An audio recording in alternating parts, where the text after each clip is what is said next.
আসসালামু আলাইকুম। এটিএন বাংলা সংবাদে সবাইকে স্বাগত জানাচ্ছি। তামান্না মৌ। শুরুতেই বিআরবি কেবলস সংবাদ শিরোনাম। শেখ হাসিনার পতনের 1 বছর আজ, গণতান্ত্রিক বৈষম্যহীন রাষ্ট্র প্রতিষ্ঠার আহ্বান প্রধান উপদেষ্টার। বিকেলে উপস্থাপন করবেন জুলাই ঘোষণাপত্র, রাতে জাতির উদ্দেশ্যে ভাষণ। ফ্যাসিবাদ বিরোধী ঐক্য অটুট আছে, থাকবে। জুলাই গণ অভ্যুত্থান দিবসে বিএনপির ভারপ্রাপ্ত চেয়ারম্যান তারেক রহমান। 5 অগস্ট গণতান্ত্রিক রাষ্ট্র প্রতিষ্ঠার অঙ্গীকারের দিন। স্বৈরাচার পতনের 1 বছরেও বিচার ও রাষ্ট্র ব্যবস্থার দৃশ্যমান পরিবর্তন হয়নি, মনে করে বৈষম্য বিরোধী ছাত্র আন্দোলন। রাজনৈতিক দলগুলোকে অভ্যুত্থানের চেতনা বাস্তবায়নের তাগিদ। 24-এর এই দিনে ছাত্র জনতার অভ্যুত্থানে দেশ ছেড়ে ভারতে পালান স্বৈরাচার শেখ হাসিনা। জনরোষ থেকে বাঁচতে আত্মগোপন করেন মন্ত্রী, এমপি ও নেতাকর্মীরা। শুনছিলেন বিআরবি কেবলস সংবাদ শিরোনাম, এবার বিস্তারিত। আজ 5 অগস্ট, ঐতিহাসিক জুলাই গণ অভ্যুত্থান দিবস।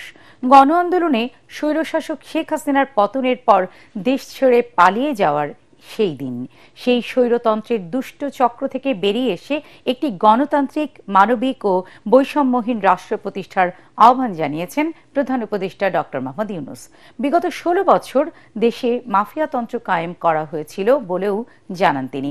মানিক মিয়া অ্যাভিনিউয়ে বিকেল 5টায় জুলাই ঘোষণাপত্র পাঠ করবেন প্রধান উপদেষ্টা। রাতে জাতির উদ্দেশ্যে ভাষণও দেবেন তিনি। দেখুন মনির হোসেন তপুর রিপোর্ট।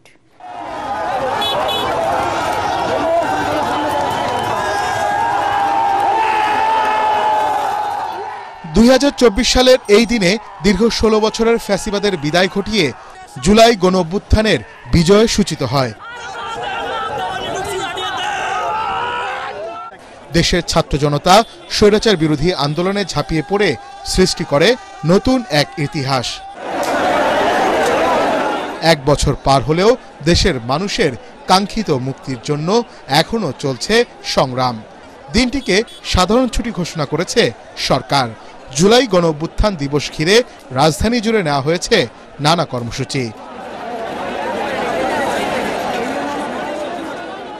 মানিক মিয়া এভিনিউয়ে শুরু হয়েছে জুলাই পুনর্জাগরণের অনুষ্ঠান, চলবে রাত অবধি। বিকালে এই মঞ্চ থেকেই ঐতিহাসিক জুলাই ঘোষণাপত্র পাঠ করবেন প্রধান উপদেষ্টা ডক্টর মোহাম্মদ ইউনূস। ফ্যাসিস্ট আমলের যে খুনিদের, তাদের এখনো কোনো আমরা বিচার পাচ্ছি না, সেগুলো আমাদের দুঃখ আর কি। গত বছর এই দিনে আমরা এই সময় পর্যন্ত অপেক্ষা করছিলাম যে হয়তো আমরা স্বাধীন হব, না হয় আমাদের দেশের অবস্থা আরো খারাপ হবে। কারণ আমরা 17 বছর যে অবস্থায় ছিলাম, আমরা কথাই বলতে পারতাম না। কথা বললেই আমাদের জীবনের নিরাপত্তার একটা হুমকি দাঁড়াইতো। এখন স্বাধীনভাবে কথা বলতেছি। সব বাহিনী পর্যাপ্ত মতো তাদের যে ফোর্স, সেটা পর্যাপ্ত মোতায়েন করেছে। নিরাপত্তা নিয়ে কোনো আশঙ্কা আমি করতেছি না। দিবসটি উপলক্ষে আলাদা বাণী দিয়েছেন রাষ্ট্রপতি মোহাম্মদ শাহাবুদ্দিন ও প্রধান উপদেষ্টা ডক্টর মোহাম্মদ ইউনূস। ঢাকা জেলা প্রশাসনের উদ্যোগে জুলাই গণ অভ্যুত্থান দিবস উপলক্ষে আয়োজিত অনুষ্ঠানে ভার্চুয়ালি দেওয়া বক্তব্যে প্রধান উপদেষ্টা বলেন, দেশের মানুষের বুকে গুলি চালিয়ে শেষ পর্যন্ত ক্ষমতায় টিকে থাকতে চেয়েছিল ফ্যাসিবাদী সরকার। অভিযোগ করেন, আহতদের চিকিৎসা না দেওয়ার জন্য হাসপাতালগুলোকে নির্দেশনা দেওয়া হয়। আজ আমরা পুরো জাতি একসঙ্গে স্মরণ করছি এমন একদিন যা এদেশের ইতিহাসে গভীর ছাপ রেখে গেছে। 5 আগস্ট শুধু একটি বিশেষ দিবস নয়, এটি একটি প্রতিজ্ঞা, গণজাগরণের উপাখ্যান এবং ফ্যাসিবাদী শাসন থেকে জাতির পুনর্জন্মের দিন। 16 বছর ধরে ক্রমাগত হতাশায় নিমজ্জিত ছিল সকল শ্রেণীর আহত জুলাই যোদ্ধাদের অগ্রাধিকার ভিত্তিতে বিনামূল্যে চিকিৎসা সেবা দেওয়ার সিদ্ধান্ত হয়েছে। সরকারের পক্ষ থেকে জুলাই শহীদ ও আহতদের জন্য আরও নানা উদ্যোগ নেওয়া হচ্ছে। তবে জুলাইয়ের মহানায়কদের আত্মত্যাগ তখনই সার্থক হবে যখন এই দেশকে আমরা একটি সত্যিকারের জনকল্যাণকর দেশ হিসেবে গড়ে তুলতে পারব।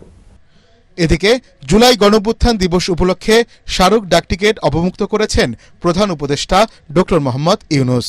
দুপুরে যমুনায় ডাকটিকিট, উদ্বোধনী খাম ও সিলমোহর অবমুক্ত করেন তিনি। এদিকে দিবসটি উপলক্ষে রাত 8:20 জাতির উদ্দেশ্যে ভাষণ দেবেন প্রধান উপদেষ্টা।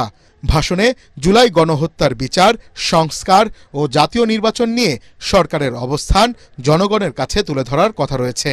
বাংলাদেশ টেলিভিশন সহ বিভিন্ন চ্যানেল ভাষণ সরাসরি সম্প্রচার করবে। মনির হোসেন তপু, এটিএন বাংলা, ঢাকা। দর্শক, এই মুহূর্তে মানিক মিয়া অ্যাভিনিউয়ে আছেন আমাদের সহকর্মী মাজহারুল হক মুহাজির। আমরা এখন সরাসরি চলে যাচ্ছি তার কাছে। মুহাজির, আপনি তো এই মুহূর্তে মানিক মিয়া অ্যাভিনিউতে অবস্থান করছেন। ঐতিহাসিক জুলাই গণ অভ্যুত্থান সম্পর্কে আপনার কাছে কি কি তথ্য আছে আপনি আমাদেরকে জানান।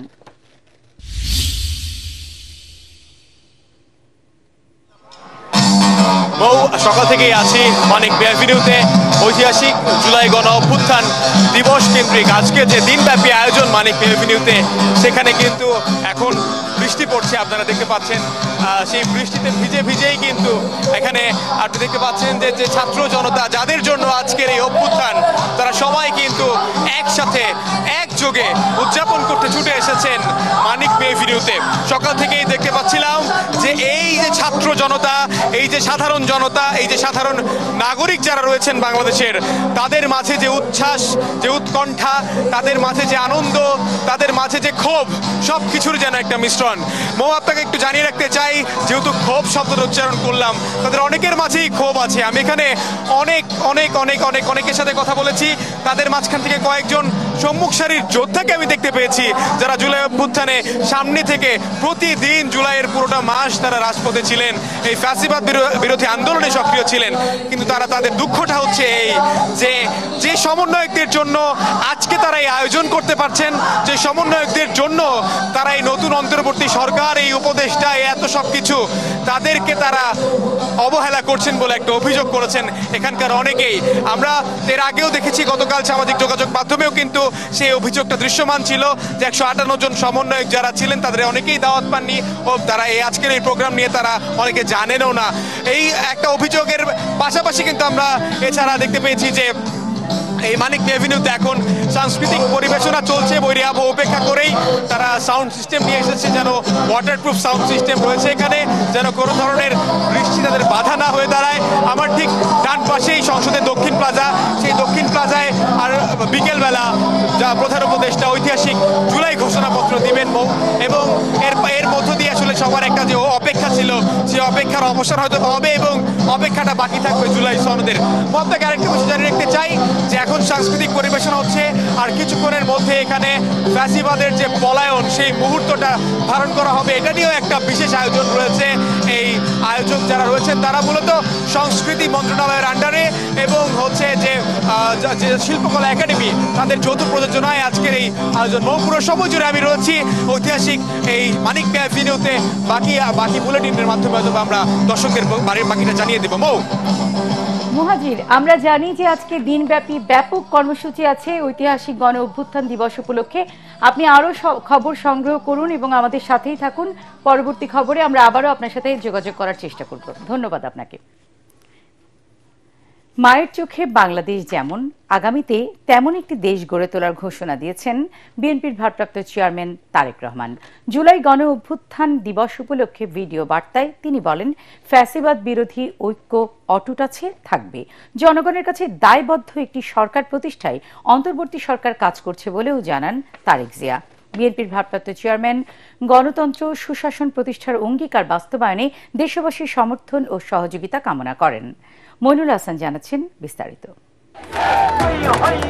গণ অভ্যুত্থানে ১.৫ দশকের স্বৈর শাসন থেকে মুক্তির দিন ৫ই আগস্ট ২০২৪। ছাত্র জনতার গণ আন্দোলনে স্বৈর শাসক শেখ হাসিনা পদত্যাগ করে দেশ ছেড়ে পালিয়ে যাওয়ার দিনটিকে গণতন্ত্র সুশাসন প্রতিষ্ঠা আর মানবিক মানুষ হয়ে ওঠার অঙ্গীকারের দিন হিসেবে অভিহিত করেন বিএনপির ভারপ্রাপ্ত চেয়ারম্যান তারেক রহমান।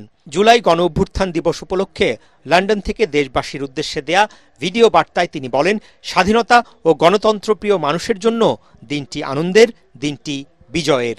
দেশের সকল শ্রেণী পেশার মানুষ, ছাত্র জনতা, কৃষক, শ্রমিক, নারী, শিশু, এমনকি আমাদের মায়েরা সকলেই ঐক্যবদ্ধ হয়ে জুলাই আগস্টের গণ অভ্যুত্থানে রাজপথে নেমে এসেছিলেন।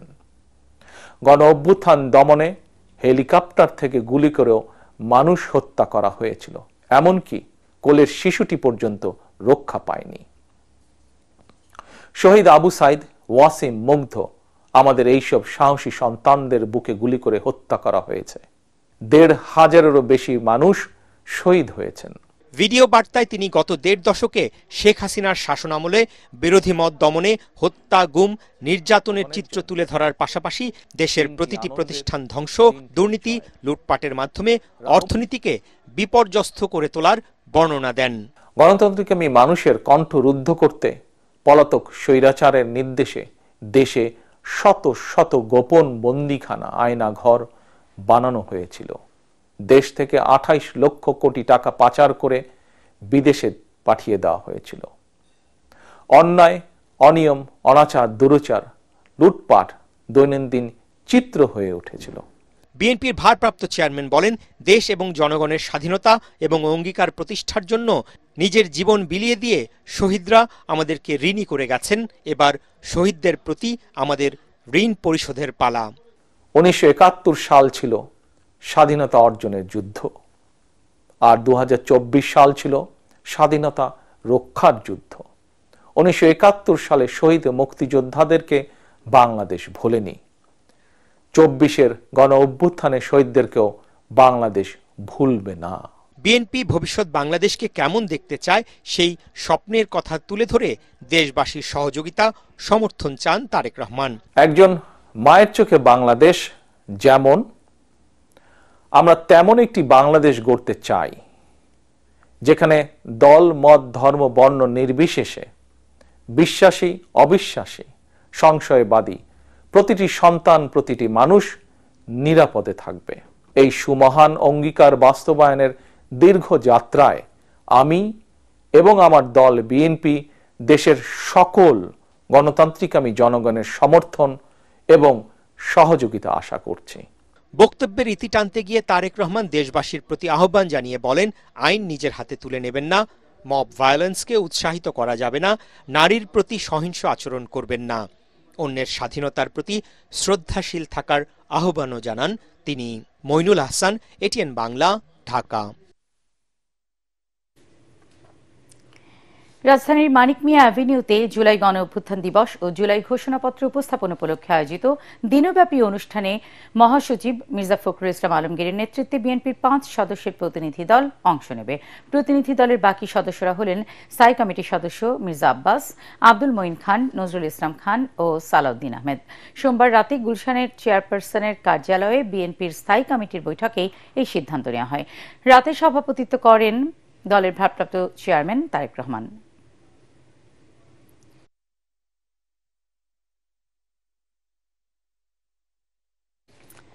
অভ্যুত্থানের বর্ষপূর্তিতে এসে বিচার ও কাঠামোগত পরিবর্তন সম্পূর্ণরূপে দৃশ্যমান না হলেও জুলাই অভ্যুত্থানের কাঙ্ক্ষিত সংস্কার কার্যক্রম কিছুটা হলেও অগ্রসর হয়েছে।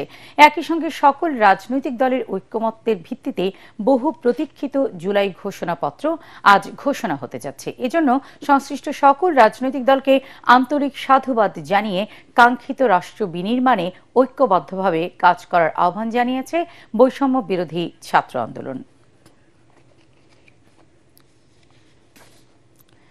জুলাই ঘোষণাপত্রে কোনো একটি দলকে প্রাধান্য দিলে দেশের জনগণ তা মেনে নেবে না বলে হুঁশিয়ারি দিয়েছেন জামাত ইসলামের সেক্রেটারি জেনারেল অধ্যাপক মিয়া গোলাম পরওয়ার। রাজধানীর পল্টন মোড়ে ৩৬ জুলাই গণ অভ্যুত্থানের প্রথম বার্ষিকী উপলক্ষে সমাবেশ ও গণমিছিল অনুষ্ঠানে এসব কথা বলেন তিনি। এ সময় তিনি আরও বলেন, কিছু কিছু দল নির্বাচনের আগেই ক্ষমতায় চলে গেছে বলে ধারণা করছে, তাদের কারণেই বাধাগ্রস্ত হচ্ছে বলেও জানান মিয়া গোলাম পরওয়ার। মৌলিক সংস্কার এবং গণহত্যার বিচার দৃশ্যমান বিচারের আগে নির্বাচন মেনে নেবে না বাংলাদেশ জামাত ইসলাম। আজকে বিকালে যে জুলাই ডিক্লারেশন পড়ে শোনানো হবে, কিছু কিছু রহস্য সংশয় তৈরি হচ্ছে। কোন চাপে, কোন দলের চাপে যেন সব দলকে উপেক্ষা করে কোন একটি দলের ইচ্ছাকে যেন প্রতিফলিত করা না হয়। লক্ষ কোটি মানুষের রক্তদান এবং আকাঙ্ক্ষার প্রতিফলন যেন জুলাই ডিক্লারেশনের মধ্যে আমরা দেখতে পাই। ক্ষমতায় যাওয়ার জন্য যারা চাঁদাবাজি, টেন্ডারবাজি ও দখল বাণিজ্য করছে তাদের প্রতিহত করতে প্রয়োজনে আবারও গণ অভ্যুত্থান হবে বলে হুঁশিয়ারি দেন চরমোনাই পীর সৈয়দ রেজাউল করিম। তিনি বলেন, পিআর পদ্ধতিতে নির্বাচন করে জাতীয় সরকার গঠন করার জন্য আন্দোলন চলবে। জাতীয় মসজিদ বায়তুল মোকাররমের উত্তর গেইটে জুলাই গণ অভ্যুত্থানের 1 বছর পূর্তিতে ইসলামী আন্দোলন বাংলাদেশের কর্মসূচিতে তিনি এসব কথা বলেন। এ সময় বক্তারা বলেন, 53 বছরের শাসন ব্যবস্থায় দেশের মানুষের কাঙ্ক্ষিত মুক্তি মেলেনি, তাই সংস্কার করেই নির্বাচন দিতে হবে। সমাবেশ শেষে গণমিছিল বের করে ইসলামী আন্দোলন বাংলাদেশ। আমি ধিক্কার জানাই, আমি ঘৃণা করি সেই লোকদেরকে যারা এই সব ইতিহাস ভুলে, যারা ক্ষমতায় যাওয়ার জন্য, আজকে দেশকে শান্তি করার জন্য যারা চাঁদাবাজি লিপ্ত হয়েছে, টেন্ডারবাজি লিপ্ত হয়েছে, জায়গা দখলে লিপ্ত হয়েছে, ওদেরকে আমরা ধিক্কার জানাই, ঘৃণা জানাই। বাংলার জমিন থেকে এই চাঁদাবাজদেরকে উৎখাত করতেই হবে। 5 আগস্ট বা 36 জুলাই বাংলাদেশের ইতিহাসের মাগ বদলের এক ঐতিহাসিক দিন। 24-এর এই দিনে ছাত্র জনতার রক্তাক্ত অভ্যুত্থানে দেশ ছেড়ে পালান স্বৈরাচার শেখ হাসিনা। জনরোষ থেকে বাঁচতে পালিয়ে যান হাসিনা সরকারের প্রভাবশালী মন্ত্রী, এমপি, দলীয় নেতাকর্মী থেকে শুরু করে মসজিদের খতিব পর্যন্ত। ক্ষমতা আঁকড়ে ধরার চেষ্টায় শেষ মুহূর্তেও ছাত্র জনতার উপর নির্বিচারে গুলি চালায় স্বৈরাচারের লেলিয়ে দেয়া বাহিনী। সবকিছু ছাপিয়ে বিক্ষুব্ধ জনতার স্রোতে প্রধানমন্ত্রীর পদ থেকে পদত্যাগ করে দেশ ছাড়তে বাধ্য হন তৎকালীন প্রধানমন্ত্রী শেখ হাসিনা। স্বৈরাচার পালিয়ে যাবার সেই সময়ের ঘটনা তুলে ধরছেন একরামুল হক সায়েম।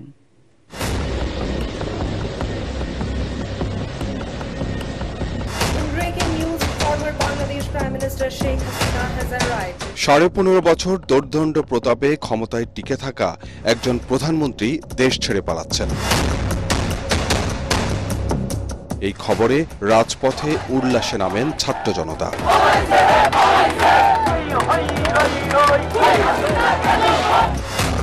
এক যুগ ধরে আয়রন লেডি খ্যাত শেখ হাসিনা ক্ষমতাচ্যুত হয়ে দেশ ছাড়বেন, এমন ঘটনা অনেকের কাছে ছিল অবিশ্বাস্য।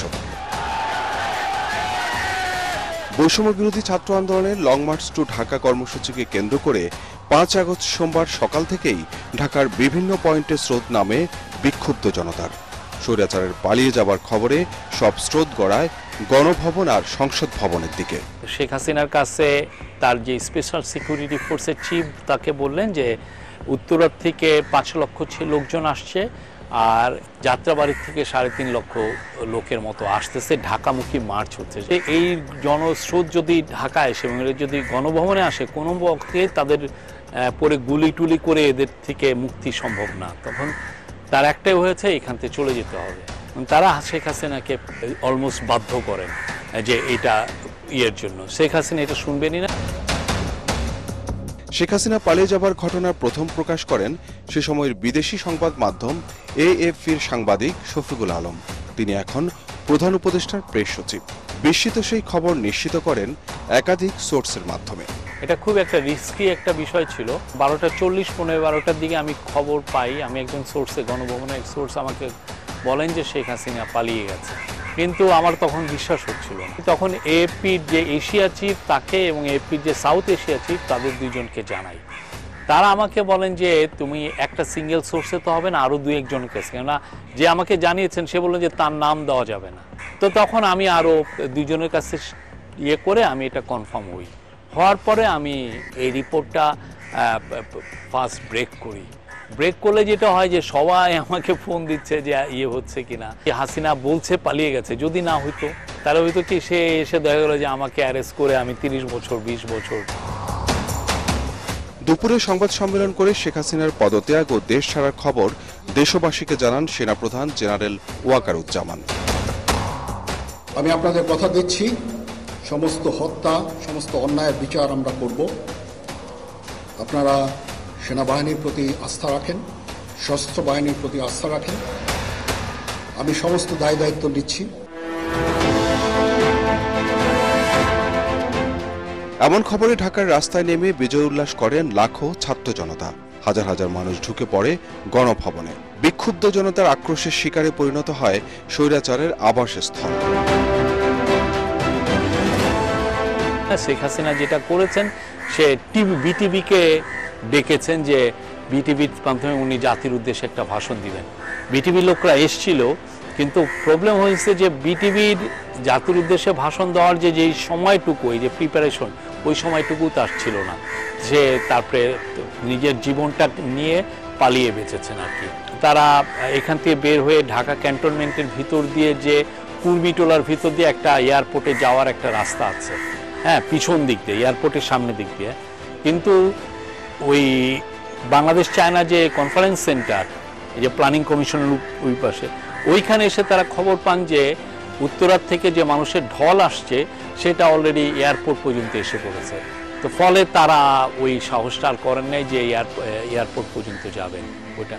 ফলে তারা যেটা করেছেন যে ওইখান থেকে খুব, এটা ঠিক উল্টা পাশেই হচ্ছে পুরনো এয়ারপোর্ট ছিল, সেই পুরনো এয়ারপোর্টে এসে হেলিকপ্টারে করে চলে গেছে। সেনা সদর থেকে বিভিন্ন রাজনৈতিক দলের নেতাদের নিয়ে বঙ্গভবনে যান সেনাপ্রধান জেনারেল ওয়াকারুজ্জামান, সাথে হাজার হাজার উৎফুল্ল ছাত্র জনতা।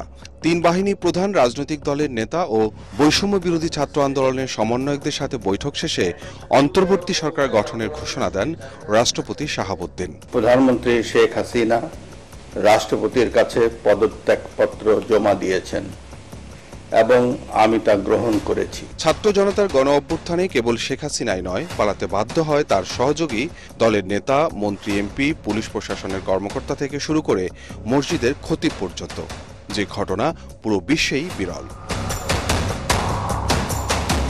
বিতাড়িত স্বৈরাচারের স্মৃতিচিহ্ন এখন বহন করে চলেছে তার দীর্ঘ সময়ের আবাসস্থল গণভবন, যা জুলাই স্মৃতি জাদুঘর হিসেবে ফ্যাসিবাদ সহ সব অপশাসনের বিরুদ্ধে জাগিয়ে রাখবে প্রজন্ম থেকে প্রজন্ম। ইকরামুল হক সায়েম, এটিএন বাংলা, ঢাকা। রাজধানীর মতো সারা দেশে যথাযোগ্য মর্যাদায় নানা কর্মসূচির মধ্য দিয়ে পালিত হচ্ছে জুলাই গণ অভ্যুত্থান দিবস। দিনব্যাপী কবর জিয়ারত, শ্রদ্ধা নিবেদন, আলোচনা সভা, র্যালি সহ নানা আয়োজনে স্মরণ করা হয় ২৪ জুলাই গণ অভ্যুত্থানে আত্মোৎসর্গ করা মহান শহীদদের। প্রতিনিধিদের পাঠানো তথ্যচিত্রে বিস্তারিত জানাচ্ছেন ফারহিন ইসলাম টুম্পা। জুলাই অভ্যুত্থানে শহীদদের স্মরণে রংপুর নগরীর পুরাতন লক্ষ্মী টকিজের সামনে স্থাপিত স্মৃতিস্তম্ভে শ্রদ্ধা জানান জুলাই বিপ্লবে প্রথম শহীদ আবু সাইদের পরিবার, প্রশাসন সহ বিভিন্ন প্রতিষ্ঠান ও সংগঠন। রাজশাহী সিএনবি মোড়ে জুলাই গণঅভ্যুত্থানের স্মৃতিস্তম্ভ উদ্বোধন করে শ্রদ্ধা জানায় শহীদ সাকিব আঞ্জুমের পরিবার ও প্রশাসন। পরে জেলা প্রশাসনের উদ্যোগে শিল্পকলা একাডেমিতে শিশুদের চিত্রাঙ্কন প্রতিযোগিতা, ডকুমেন্টারি প্রদর্শন ও দোয়া মাহফিলের আয়োজন করা হয়। কুমিল্লায় শহীদ মাসুম মিয়ার কবর জিয়ারতের মধ্য দিয়ে শুরু হয় দিবসের কর্মসূচি। পরে আলোচনা সভা ও র্যালির আয়োজন করা হয়। খুলনা নগরীর দেয়ালে শিক্ষার্থীদের গ্রাফিতি আঁকা ছাড়াও ছিল চিত্রাঙ্কন প্রতিযোগিতা, বিষয়ভিত্তিক রচনা ও কুইজ প্রতিযোগিতার আয়োজন। এর আগে শিববাড়ি মোড়ে স্মৃতিস্তম্ভে ফুলের শ্রদ্ধা জানায় প্রশাসন। যশোরের বকুলতলার স্মৃতিস্তম্ভে শ্রদ্ধা জানায় জেলা প্রশাসন সহ সকল শ্রেণী পেশার মানুষ। পরে একটি র্যালি শহরের প্রধান প্রধান সড়ক প্রদক্ষিণ করে। বগুড়ার নামাজগড় আঞ্জুমান কবরস্থানে শহীদদের কবরে ফুল দিয়ে শ্রদ্ধা নিবেদন ও দোয়া কামনা করা হয়। হবিগঞ্জে শহীদ আনাস সহ বানিয়াচং, মাধবপুর, লাখাই ও নবীগঞ্জে অবস্থিত শহীদদের কবরে দোয়া ও শ্রদ্ধা জানায় প্রশাসন। মুন্সিগঞ্জের লিচুতলা স্মৃতিস্তম্ভে শহীদ পরিবারের সদস্য ছাড়াও শ্রদ্ধা জানায় প্রশাসন, সরকারি বেসরকারি দপ্তর ও শিক্ষা প্রতিষ্ঠান। ময়মনসিংহ জেলা প্রশাসনের উদ্যোগে নগরীর দীঘারকান্দায় ঢাকা বাইপাস মোড়ে স্মৃতিস্তম্ভে শ্রদ্ধা জানানো হয়। পরে টাউন হলে অনুষ্ঠিত হয় আলোচনা সভা। ঝালকাঠিতে ৯ জন জুলাই শহীদের কবরে শ্রদ্ধা নিবেদন ও তাদের আত্মার শান্তি কামনায় দোয়া করা হয়। কিশোরগঞ্জে শহীদ সোহেল রানার কবর জিয়ারত ও পুষ্পস্তবক অর্পণ শেষে জেলা স্কাউটের উদ্যোগে বের হয় বর্ণাঢ্য র্যালি। পটুয়াখালীর শহীদ হৃদয় তরুয়া ও বাচ্চু হাওলাদারের কবরে শ্রদ্ধা জানানো ছাড়াও শোভাযাত্রা সহ নানা কর্মসূচি পালন করছে বিভিন্ন রাজনৈতিক দল। খাগড়াছড়ির শহীদ মজিদ হোসেনের কবরে শ্রদ্ধা জানায় জেলা প্রশাসন, রাজনৈতিক দল ও সর্বস্তরের মানুষ। চাঁদপুর রঘুনাথপুরের শহীদ হাফেজ সাজ্জাদ হোসাইন রাব্বি ছাড়াও জেলার ৩১ শহীদের স্মরণে দোয়া কামনা করা হয়।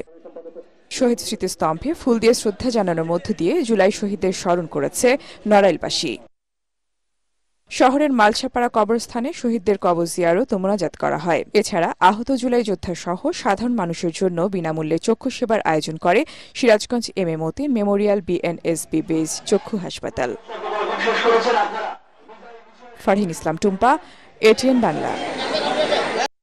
জুলাই অভ্যুত্থানের বিজয় জনগণের বাক স্বাধীনতা ফিরিয়ে এনেছে, সেই সাথে দুর্নীতি চাঁদাবাজি মুক্ত রাষ্ট্র গঠনের সুযোগ সৃষ্টি করেছে বলে মন্তব্য করেছেন যশোর আদ্দিন সকিনা উইমেন্স মেডিকেল কলেজের অধ্যক্ষ ডাক্তার সঞ্জয় সাহা।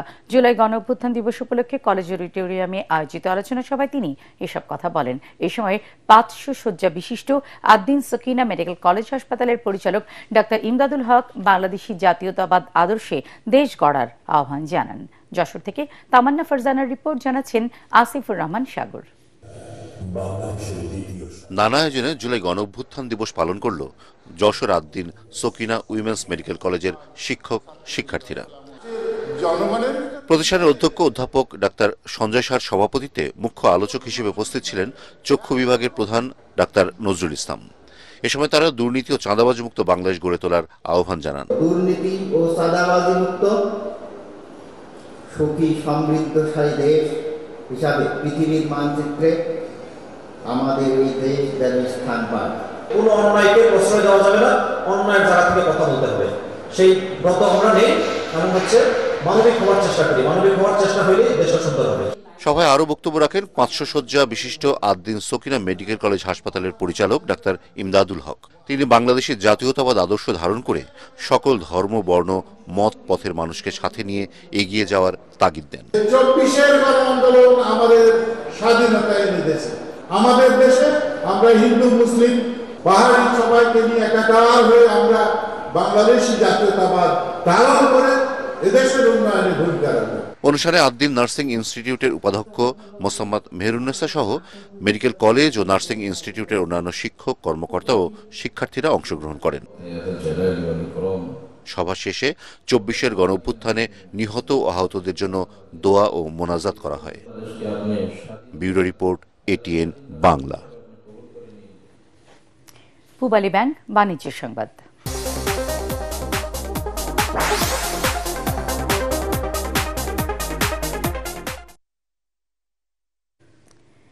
জুলাই গণ অভ্যুত্থানে সরকারি ছুটি থাকায় সকাল থেকে বেনাপোল বন্দর দিয়ে ভারত বাংলাদেশের মধ্যে আমদানি রপ্তানি বাণিজ্য বন্ধ রয়েছে। এতে দুদেশের বন্দর এলাকায় আটকা পড়েছে শত শত পণ্যবাহী ট্রাক, যার অধিকাংশই বাংলাদেশের শতভাগ গার্মেন্টস শিল্পের কাঁচামাল। তবে এই সময়ে ভারতীয় খালি ট্রাকগুলো সেদেশে ফেরত যেতে পারবে। আমদানি রপ্তানি বাণিজ্য বন্ধ থাকলেও বেনাপোল চেকপোস্ট দিয়ে দুদেশের মধ্যে যাত্রী পারাপার স্বাভাবিক রয়েছে। এদিকে জুলাই গণ অভ্যুত্থান দিবস উপলক্ষে সকাল থেকেই হিলি স্থলবন্দর দিয়ে দুদেশের মাঝে আমদানি রপ্তানি বাণিজ্য বন্ধ রয়েছে। তবে স্বাভাবিক রয়েছে ইমিগ্রেশন চেকপোস্ট দিয়ে পাসপোর্ট যাত্রী পারাপার কার্যক্রম। এদিকে চাঁপাইনবাবগঞ্জ সোনামুচি স্থলবন্দর দিয়েও বন্ধ রয়েছে ভারতের সঙ্গে আমদানি রপ্তানি বাণিজ্য কার্যক্রম। আল রাফা ইসলামী ব্যাংক অর্থ সংবাদ।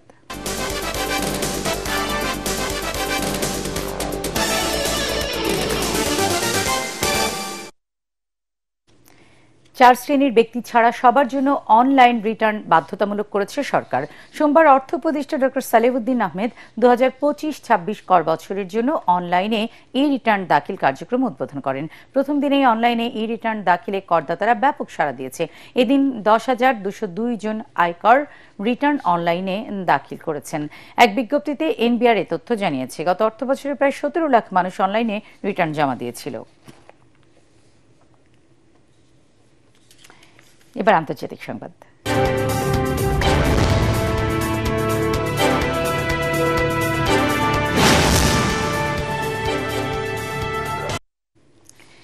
ডোনাল্ড ট্রাম্পের সাবমেরিন মোতায়েনের প্রতিক্রিয়ায় যুক্তরাষ্ট্রের সাথে স্বাক্ষরিত পরমাণু অস্ত্র চুক্তি থেকে সরে গেল রাশিয়া। রাশিয়ার কাছাকাছি মার্কিন পরমাণু অস্ত্রবাহী সাবমেরিন মোতায়েনের সিদ্ধান্তের কারণে ইন্টারমিডিয়েট রেঞ্জ নিউক্লিয়ার ফোর্সেস চুক্তি থেকে নিজেদের সরিয়ে নিয়েছে মস্কো। রাশিয়ার পররাষ্ট্র মন্ত্রণালয় বলেছে, নেটো জোটভুক্ত দেশগুলো রাশিয়ার ভৌগোলিক নিরাপত্তা ও অখণ্ডতার জন্য হুমকি হয়ে উঠেছে।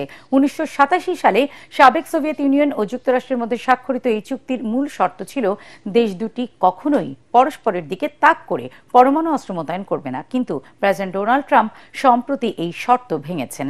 গত 1 আগস্ট ট্রাম্প রাশিয়ার কাছাকাছি উপযুক্ত স্থানে দুটি পরমাণু অস্ত্রবাহী সাবমেরিন মোতায়েনের নির্দেশ দেন। এবার খেলার খবর।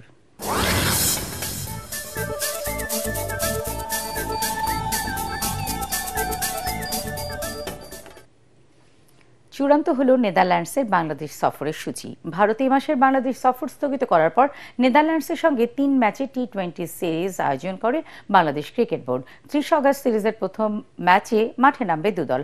1 ও 3 সেপ্টেম্বর হবে পরের দুটি ম্যাচ। সবগুলো ম্যাচই হবে সিলেট আন্তর্জাতিক স্টেডিয়ামে।